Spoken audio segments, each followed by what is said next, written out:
There was a boy named Ayan, quiet, observant, often misunderstood.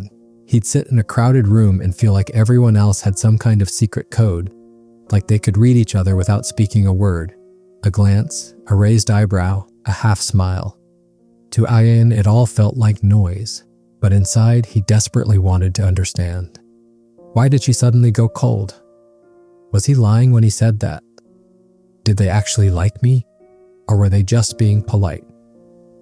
One day, after another awkward conversation that ended in silence, Ayan walked into an old bookstore. It was raining, his hoodie soaked. And there it was, a book with a strange title, Read People Like a Book by Patrick King. He picked it up, and that moment changed his life. What if people were actually predictable? What if, behind every gesture, tone, and pause, there was a pattern, a reason? As Ayan turned the first page, he didn't know it yet, but he was about to uncover a truth. People aren't mysteries, they're messages waiting to be read. Patrick King opens with a bold idea. Reading people isn't about mind games or manipulation, it's about clarity, awareness, presence. And to master it, you need to look beneath the surface. Not just what people say, but why they say it. Not just how they act, but what's driving the action. Chapter 1. The truth is beneath the surface. Most of us judge people by what we see, smiles, words, attitudes. But King says this is where we go wrong. People aren't just what they show. They are what they suppress, what they avoid, and what they reveal when they think no one's watching. Ayan scribbled in his notebook. Surface behavior is not the message. It's the disguise. So what should we look for instead? Intentions, emotions, motivations. That's where real reading begins. The 4-layer model of human behavior. Patrick King breaks it down like this. The external behavior, what they do. The emotional layer, what they feel. The belief layer, what they think is true. The deep identity layer, who they believe they are. Ayan was blown away. He'd only ever looked at the first layer. What people do. He never thought about what was underneath. When someone snaps at you, maybe it's not about you at all. Maybe it's fear, shame, past pain. He underlined this. The person you see is a reflection of a world you don't. Why people lie, pretend, and hide. The book dives deep into human deception. Not the kind on TV, but the everyday kind. When someone says, I'm fine, but they're crumbling inside. Patrick King explains, people don't lie because they're evil. They lie because they're protecting something. Ayan thought of his friend Ria, always laughing, always smiling, until one day she vanished. And when she came back, her smile looked tired, forced. People lie to protect their image, their status, or their wounds. That line hit him hard. Reading people wasn't about catching lies, it was about understanding pain. Chapter 2. The Power of Observation. Patrick King teaches that real readers are not mind readers. They're note takers. They notice micro-expressions, tension in the jaw, hesitation in speech. Ayan practiced this every day. He started to see things he missed before. His friend's lips trembled slightly when talking about her father. His classmate always looked down when talking about achievements. The details weren't random, they were clues. King gives this formula: behavior plus context plus deviation equals truth. What does that mean? Watch how someone normally behaves. Note the situation. Spot when they act differently than usual. That's when something's real. Ayan wrote it down in big letters. The truth lives in the change. The iceberg illusion. Patrick explains that most people are like icebergs. You only see the top 10%. The other 90%, hidden, deep, frozen. So when someone acts out, goes quiet, or smiles too much, that's just the tip. To understand them, you need to ask, what's underneath? What's making the water cold? What's shaping that ice? Ayan felt like he had a superpower now, not to judge people, but to see them clearly, completely, compassionately. Ayan started walking through the world with different eyes now. He wasn't just listening to people, he was reading them. And what surprised him the most was how much people say without saying anything at all. Patrick King calls it nonverbal communication. The true native language of humans. You see, words can lie. but the body, it leaks the truth. Chapter 3. The body never lies. The book dives into body language not as tricks or hacks, but as reflections of the emotional truth hiding underneath. Ayan learned that when someone shrinks their body, crosses their arms, or avoids eye contact, they're not just being shy, they're guarding something. King explains, look at a person's posture. Is it open or closed? Are their feet pointing toward you or away? Do their eyes linger or flee? Every movement carries meaning, and the key is baseline, establishing the baseline. Before judging behavior, King teaches, first understand how the person normally acts. You can't spot a lie if you don't know their truth. So Ayan practiced this. He'd observe people in neutral settings, their tone, their gestures, their rhythm. Then when that rhythm changed, he knew something was off, like his professor, who always made eye contact during lectures. Except that one day when she kept looking down while announcing exam results, or his cousin who joked nonstop until someone mentioned his job. Suddenly, no smile, no jokes, just silence. Microexpressions. The 1-second truth. Patrick King introduces microexpressions. Tiny facial reactions that flash for less than a second before the person can hide them. Fear, anger, contempt, sadness, they all show up, briefly, honestly, and then vanish. Ayan started spotting them, a twitch near the eye, a quick wrinkle of the nose, a flash of anger, just before a smile. He realized people are honest for a moment, before they remember to pretend. Clusters, not just one sign. King warns readers, never judge someone by a single gesture. Crossed arms don't always mean defensiveness. Avoiding eye contact doesn't always mean guilt. Look for clusters, a group of signals pointing in the same direction. So Ayan learned to connect the dots. Crossed arms plus hunched shoulders plus pursed lips, probably discomfort. Open hands plus relaxed feet plus nodding, likely trust.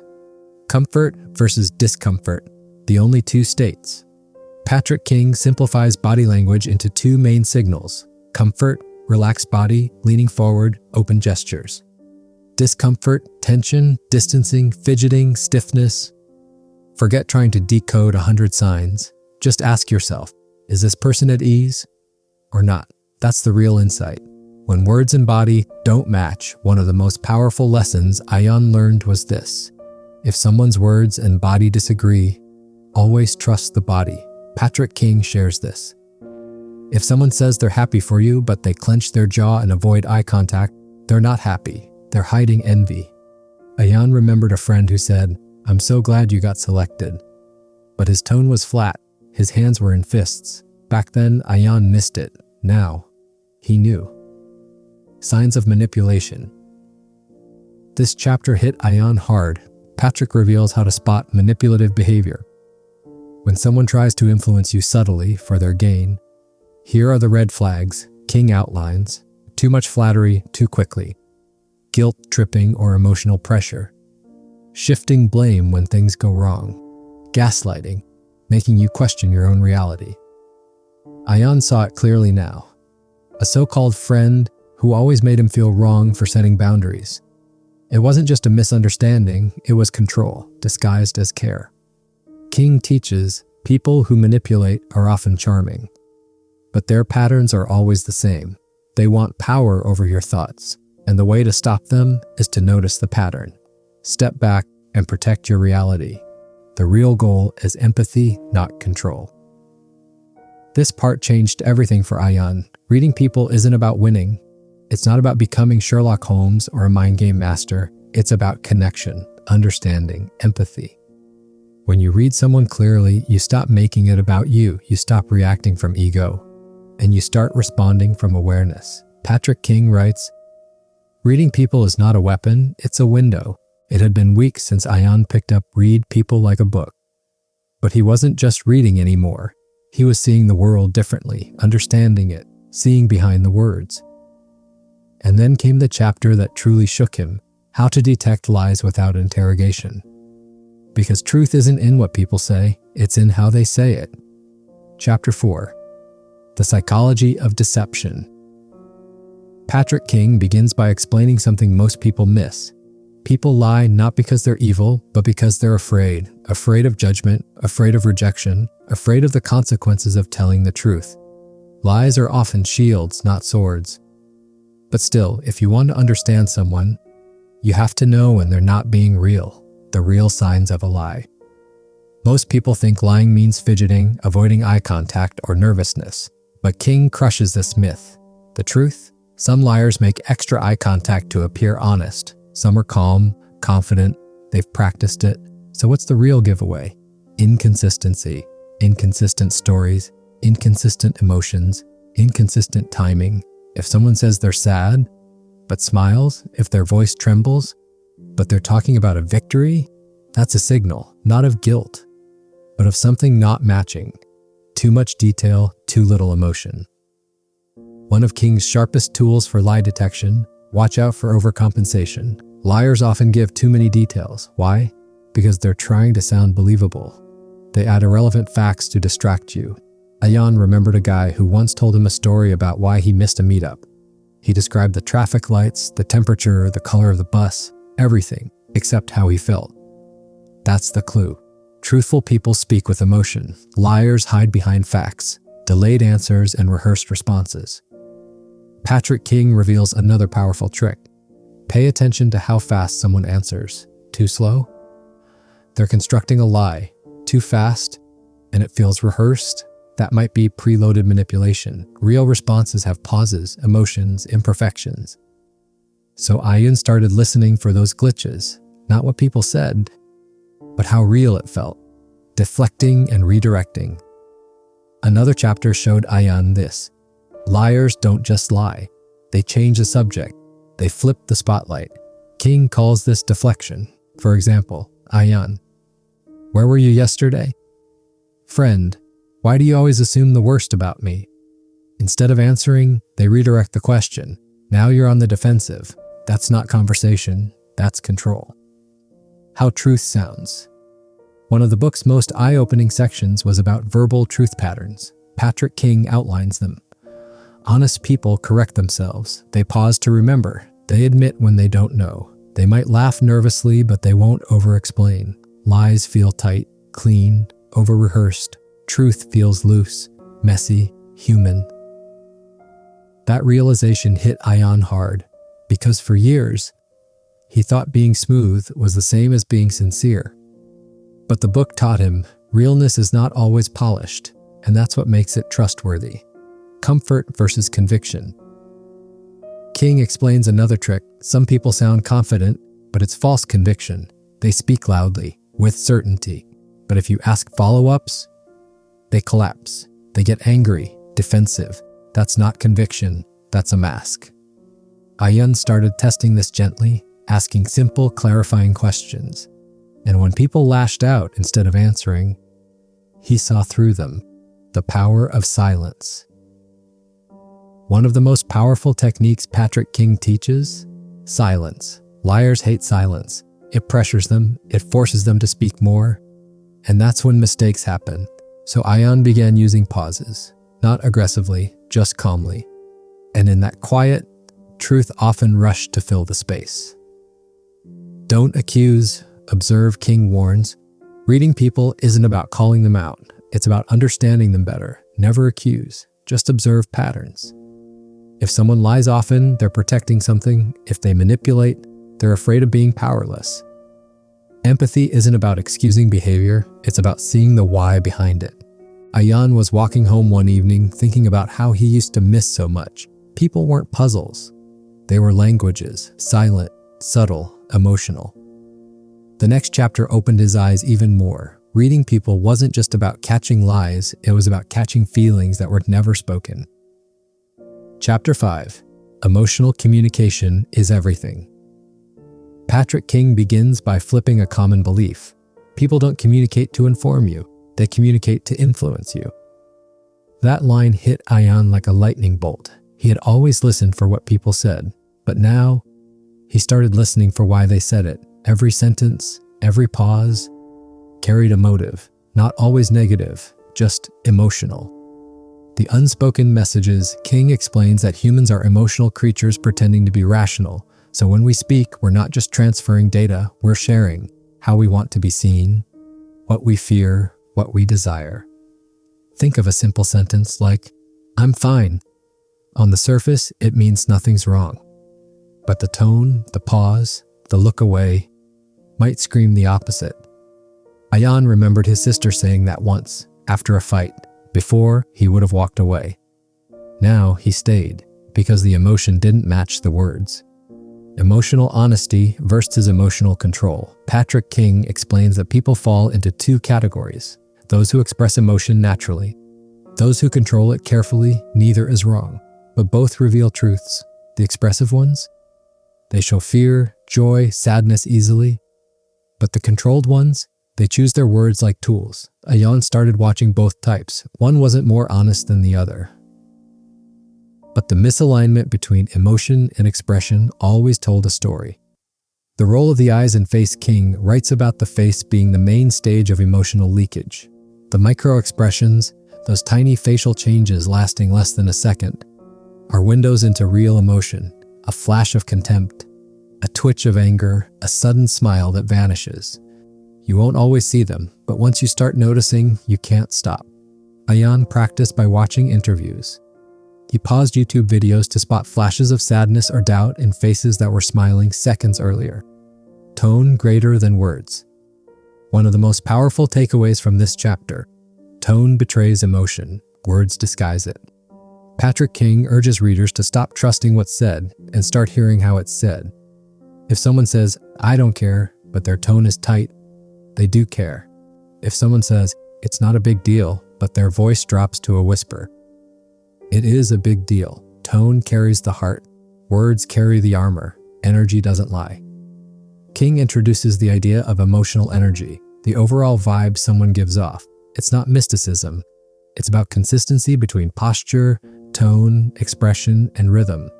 If someone says they're happy but look exhausted, talk slow, and sigh a lot, something doesn't fit. Ayan began watching his friends and even his teachers. Some spoke with fire but felt hollow. Others said little, but their energy was open, safe, true. It was like seeing in color for the first time. What people want isn't always what they ask for. This lesson shifted Ayan's relationships forever. Patrick King teaches, people rarely say what they really want. Someone might ask for space when they actually want to feel wanted. Someone might joke about being ignored when they're begging to be noticed. Words are coded. Emotion is the decoder. So Ayan learned to listen with both ears and eyes, not just for what was said, but what was being felt behind it. How to respond to emotion, not words. King doesn't just teach you to read people. He teaches you how to respond better. You don't solve emotions with facts. You don't fix pain with logic. You connect through validation. If someone's angry, they don't need correction. They need to feel heard. If someone's scared, don't explain their fear away. Hold space for it. This changed how Ayan treated everyone, especially himself. Ayan was walking home one evening thinking about how he used to miss so much. People weren't puzzles.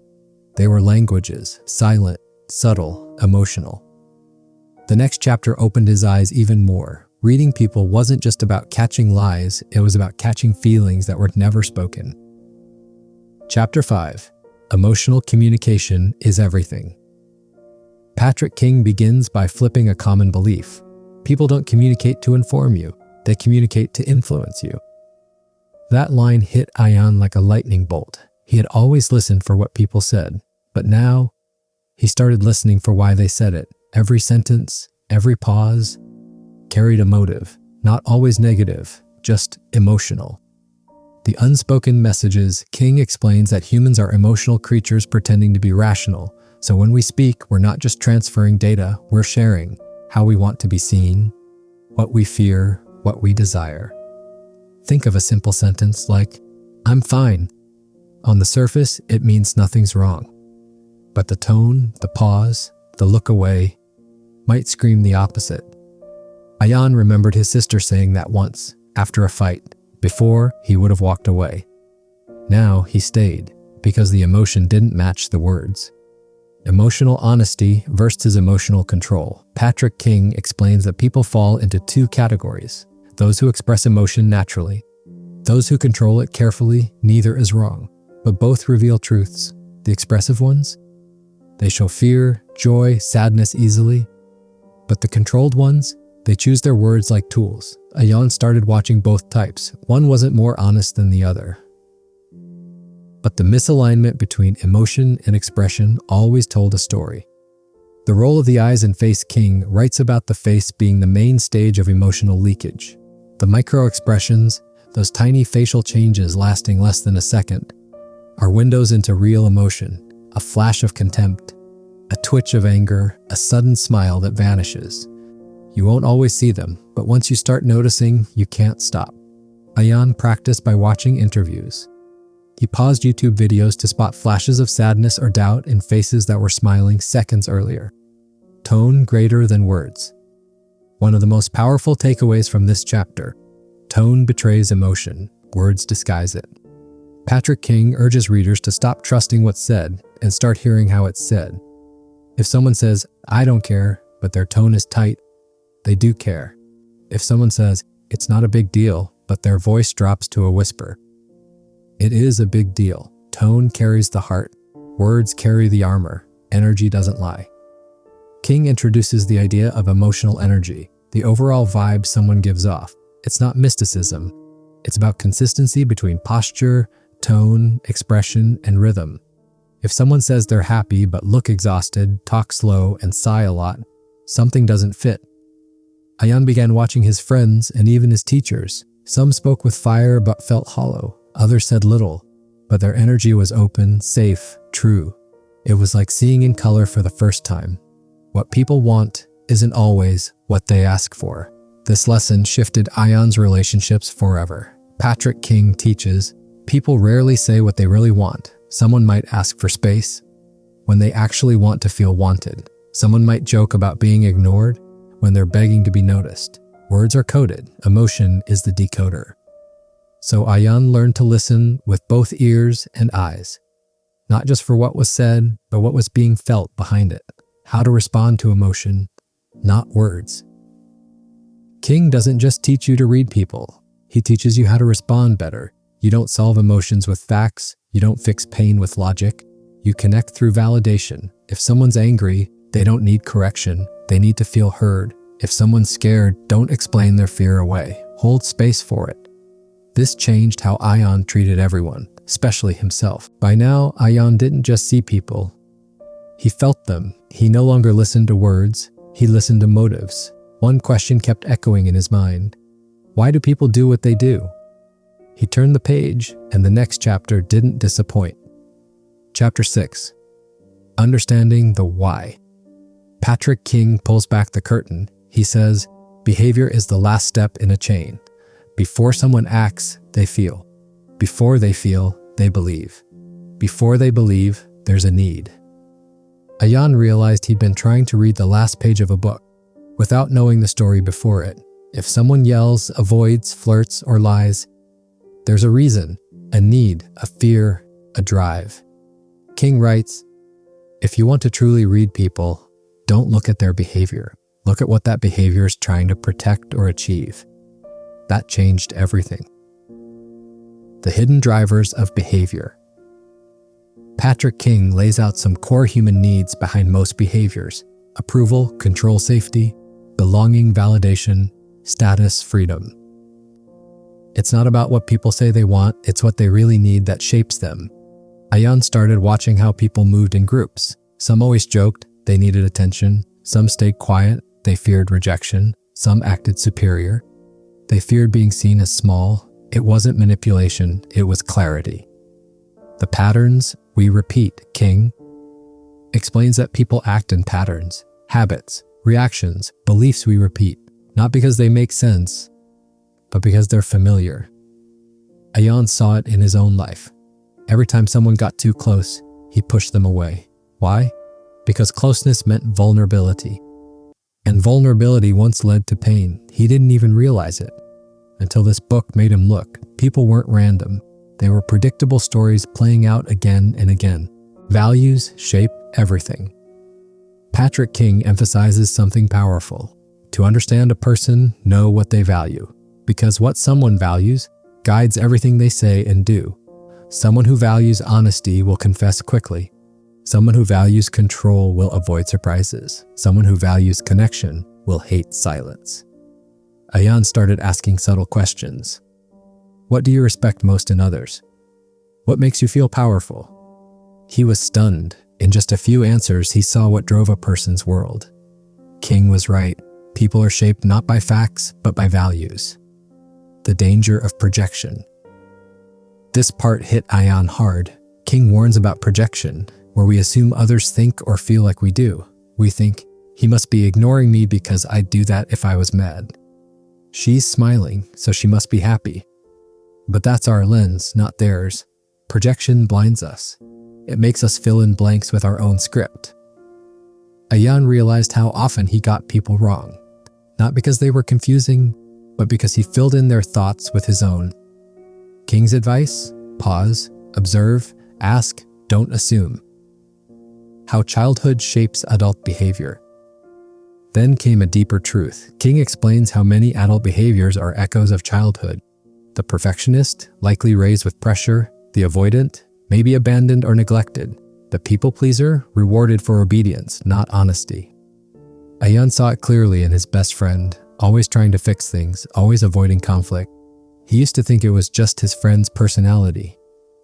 Now, he saw the survival strategy of a boy who grew up with shouting parents. People weren't broken, they were shaped, seeing people with compassion. And this was the turning point. Patrick King doesn't just teach how to read people, he teaches you how to understand them. Without judgment. Once you see the why, you stop blaming and start empathizing. Ayan stopped taking things personally. He stopped feeling angry when people acted out. He saw fear, he saw pain, he saw wounds trying to protect themselves. Reading people wasn't about control, it was about connection. It was a Saturday afternoon. Ayan sat in the park watching people pass. Couples, friends, strangers. But something had changed. He wasn't just looking anymore. He was reading, not their words, but their posture, their gestures, their expressions. Patrick King now guided him through a new level of mastery, nonverbal communication. Chapter 7. The Science of Body Language. King begins with a truth that shook Ayan. Over 60% of communication is nonverbal, yet most people only pay attention to words. People leak emotions all the time, but only those who are trained can see it. Ayan remembered a classmate who always smiled, but the smile never touched his eyes. Now he knew that wasn't joy, it was a social mask. Microexpressions, truth in a flash. King introduces microexpressions, those brief, involuntary facial expressions that reveal how someone really feels before their brain can hide it. A flash of anger, a twitch of disgust, a flicker of sadness. They're gone in half a second, but they're real and honest. Ayan practiced at home, watching interviews on mute. One after another, he caught lies, truths, tension, guilt. He was seeing things most people missed, clusters, not signals. One of King's warnings stood out. Never read a single gesture in isolation, always read clusters. Just because someone crosses their arms doesn't mean they're angry. They could be cold, or tired, or bored. But if their arms are crossed, their body is turned away and they're avoiding eye contact. That's a cluster, a pattern. Ayan stopped jumping to conclusions. He started looking at the full picture. Body, tone, eyes, timing. The face, the hands, the feet. King breaks it down. The face is the most manipulated part of the body. People learn to fake expressions there. The hands, less controlled. They reveal stress, nervousness, and openness. The feet almost never lie. If someone's feet point toward the door during a conversation, they want to leave. If their body is still but their fingers tap quickly, they're anxious. If their voice is calm but their neck is red, there's tension. Ayan began to notice it all. Context is everything. King repeats this. Body language only makes sense in context. A frown during a joke, something's wrong. A smile at bad news, something's off. A tight posture in a calm environment, internal chaos. Ayan trained himself like a detective. He didn't just ask, what is this person doing? He asked, why now? What's the situation? What's the contradiction? Suddenly, reading people felt like solving puzzles, and every piece mattered. Intentional versus unintentional. King explains, people show you who they want to be with their words, but they show you who they really are with their unconscious actions. Someone may say, "I'm fine," but their shoulders droop, their voice trembles, they avoid eye contact. Which do you believe? Ayan learned to trust what he saw, not just what he heard. The power of silence. This lesson surprised him.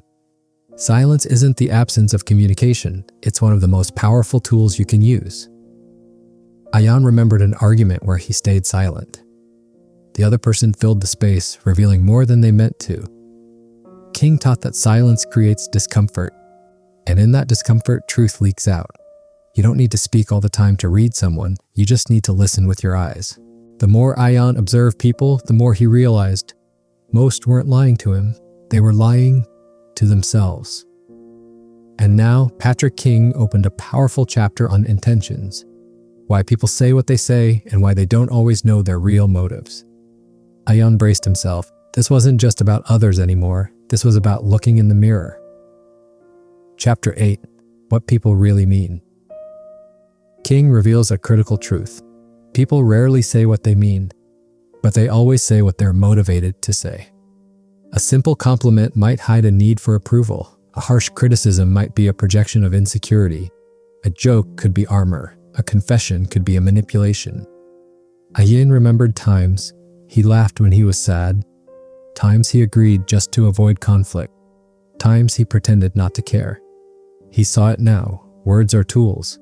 They're used to hide, defend, impress, distract. Manipulation, intentions behind the curtain. King dives deeper into manipulation, not the evil, dramatic kind, but the subtle kind that happens every day. A guilt trip, a vague sentence meant to confuse, an apology that isn't really an apology.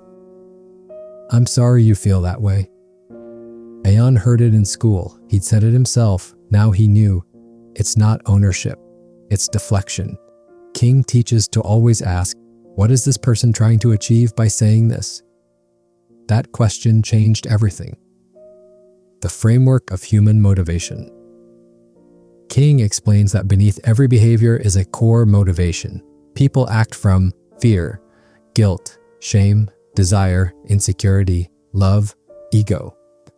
Understand the motivation and you understand the person. Ayan started listening differently. He heard the fear in a teacher's strict voice, the need for validation in a classmate's bragging, the loneliness behind a friend's sarcasm. Suddenly, people weren't confusing anymore. They were wounded, hopeful, scared, human.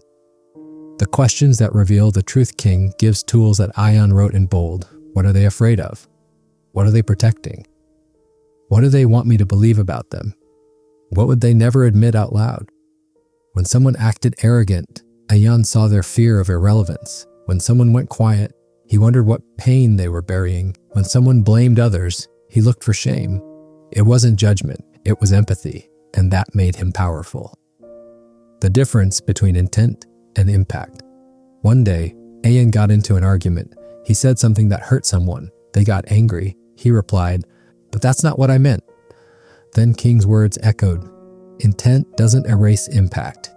You can mean well and still hurt people. You can say the right thing for the wrong reason.